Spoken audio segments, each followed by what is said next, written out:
Hello friends, my name is C A Meetu Joshi. आज हम discuss करेंगे एमसीए की सीएफएफएस स्कीम 2026 के बारे में। सीएफएफएस स्कीम जो कि एमसीए ने 24 फरवरी 2026 को लॉन्च की है, बहुत इम्पॉर्टेंट स्कीम है। बहुत इम्पॉर्टेंट सर्कुलर जारी किया है एमसीए ने। तो प्लीज़ इस वीडियो को ध्यान से सुनना, बहुत इन्फॉर्मेटिव है। बहुत बिग अपॉर्चुनिटी दी है एमसीए ने कंप्लाइंसेस करने के लिए। तो मैं आपको समझाती हूँ सीएफएफएस 2026 स्कीम के बारे में। ये स्कीम एक एमनेस्टी स्कीम है। क्या हुआ था, एमसीए ने जो सर्कुलर में लिखा है वो ये लिखा है कि बहुत टाइम से 20 लाख से ज़्यादा कंपनीज रजिस्टर्ड हैं एमसीए में। तो एमसीए ने देखा कि बहुत सारी कंपनीज ऐसी हैं जो अपने एनुअल फाइलिंग के कंप्लाइंसेस नहीं कर रही हैं, और एमसीए के पास ना बहुत सारी रिक्वेस्ट जा रही थी कि प्लीज़ कोई एमनेस्टी स्कीम लेकर आओ, कोई रिलीफ लेकर आओ, जिससे पेनल्टीज में कुछ रिलैक्सेशन मिले, सो दैट वो कंपनीज अपनी कंप्लाइंसेस को पूरा कर सके। तो इसीलिए एमसीए ने ये स्कीम लॉन्च की। ये स्कीम उन रिक्वेस्ट को ध्यान में रखते हुए लॉन्च की गई है एमसीए के द्वारा। तो स्कीम में मेनली है क्या कि जिन कंपनीज ने एनुअल कंप्लाइंसेस अपने नहीं किए थे, एनुअल फाइलिंग्स आरओसी की नहीं की थी किसी वजह से पिछले सालों में, तो अब वो इस स्कीम में कर सकते हैं फाइल। अब वो स्कीम में नॉर्मल फीस देकर और plus 10% of the additional fees देकर एनुअल फाइलिंग को अपनी कंप्लीट कर सकते हैं। बहुत बेनिफिशियल रहेगी ये scheme for small companies, MSMEs, OPCs. इनके लिए बहुत बेनिफिट रहेगा। अपनी ह्यूज पेनल्टी से देने से वो बच सकते हैं। तो इस स्कीम का आप फ़ायदा उठा सकते हैं। जो कंपनीज स्मॉल कंपनीज हैं और ओपीसी हैं और एमएसएमई कंपनीज हैं जिन्होंने अपने कंप्लाइंसेस को पूरा नहीं किया था किसी वजह से, वो अब इस स्कीम के में कर सकते हैं। तो ये स्कीम का सर्कुलर नंबर जो है 12026 है। 24 फरवरी 2026 को ये स्कीम आई है, और इसका स्कीम का जो पीरियड रहेगा वो रहेगा 15 अप्रैल 2026 से 15 जुलाई 2026 तक। 15 अप्रैल 2026 से 15 जुलाई 2026 तक इस स्कीम 3 महीने तक ओपन रहेगी ये स्कीम। तो आप इसमें स्कीम का फ़ायदा उठा सकते हैं। तो फॉर्म्स कौन से कवर होंगे? फॉर्म सारे जो एनुअल फाइलिंग के फॉर्म्स होते हैं एमसी के, वो कवर हो जाएंगे। जैसे कि एमजीटी 7 फाइल होता है, एओसी 4 फाइल होता है, एडीटी 1 फाइल होता है। मेजर फॉर्म्स होते हैं ये एनुअल फाइलिंग के, तो आप इनको फाइल कर सकते हैं। एडीटी वो FC3 कोई फॉर्म होता है, वो भी आप फाइल कर सकते हैं। FC4 है वो भी, और मैनी मोर फॉर्म्स इसमें कवर हैं जो आप इनको फॉर्म को फाइल कर सकते हैं। जो एक्सप्लेन्ड जो वर्जन है इसका, जो स्कीम एक्चुअल में एमसीए ने इशू की है, तो वो भी मैंने इसमें पीपीटी में लगा रखी है, तो आप पढ़ भी सकते हैं उसको।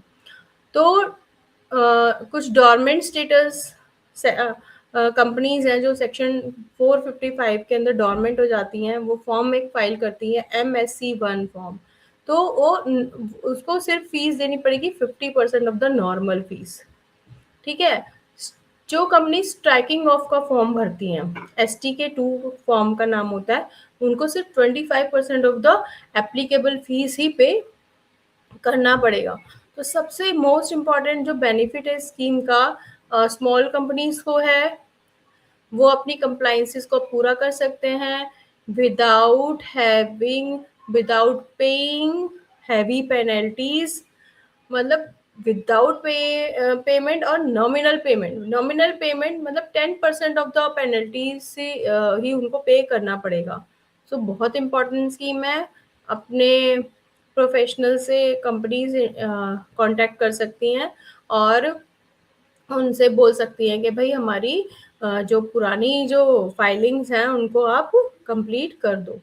तो बहुत अच्छी स्कीम एमसीए ने निकाली है, तो प्लीज़ इसका बेनिफिट उठाओ और अपनी एनुअल कंप्लायंसेस को करो, कंप्लायंट कंपनी बन जाओ और इसका आपको फ़ायदा ही होगा, कोई नुकसान नहीं होगा। तो इसको प्लीज़, इस स्कीम को आप ज़रूर ज़रूर ज़रूर फॉलो करें। और एमसीए ने सर्कुलर में ये भी लिखा है कि अगर 15 जुलाई तक मतलब अगर आरओसी फाइलिंग्स रह जाती हैं, अगर नहीं करती हैं कंपनी, इस स्कीम के अंदर भी फाइलिंग नहीं करती हैं, तो स्ट्रिक्ट एक्शंस कंपनी एक्ट के अंडर के सेक्शंस के अंडर में लिए जा सकते हैं एमसी के द्वारा। तो इसीलिए प्लीज़ कंप्लाइंसेस आप कर लेना टाइम से। और ये बहुत इम्पॉर्टेंट मैसेज है, एमसीए का इम्पॉर्टेंट सर्कुलर है, इसे एक बार रीड भी कर लेना। क्या क्या फॉर्म्स कवर है वो सब इस स्कीम में दिए हुए हैं। मैं आपको ये दिखा भी देती हूँ। देखो फर्स्ट ये वाला जो पेज है इसका सर्कुलर का ये है, इसको आप जूम करके भी देख सकते हैं अपने फ़ोन में, तो आप पढ़ सकते हैं स्कीम को। फर्स्ट पेज ये है और स्कीम का सेकंड पेज ये है। सेकंड पेज में भी वही लिखा है कि सीएफएफएस स्कीम को क्यों लाया गया है और ये कब से कब तक एप्लीकेबल है, एडिशनल फीस कितनी कितनी लगेगी और ये सब इसमें एक्सप्लेन किया है। और थर्ड पेज ये है जिसमें कि फॉर्म्स बताए गए हैं। देखिए इसमें फॉर्म्स बहुत सारे हैं, जैसे MGT 7, 7A, AOC 4, AOC 4 CFS, AOC 4 MBFC, AOC 4 CFS NBFC form, AOC 4 XBRL, ADT 1, FC 3, FC 4, ये एनुअल फाइलिंग के फॉर्म है। और इवन मैनी मोर ई फॉर्म्स भी हैं, जैसे और भी पुरानी कंपनीज जो फॉर्म 23ACA भरा करती थी, 23AC XBRL भरा करती थी, 23ACA XBRL फाइल किया करती थी, तो उनके लिए भी ये स्कीम एप्लीकेबल है, तो इसका आप फायदा उठा सकते हैं। तो फीस के बारे में देखो लिखा हुआ है, नॉर्मल फीस रहेगी जो नॉर्मल फॉर्म की फीस होती है, plus additional fees 10% of the additional fee, जो पेनल्टी जो लगने वाली थी उसका सिर्फ 10% ही देना है आपको इस स्कीम के अंदर। तो गो थ्रू आप कर सकते हैं, मैंने ये भी अभी शेयर कर दिया है, तो आप इसको भी देख सकते हैं। सो और भी इंफॉर्मेटिव वीडियोस हम आपके लिए लेकर आएंगे। थैंक यू फॉर वॉचिंग, बहुत धन्यवाद, थैंक यू।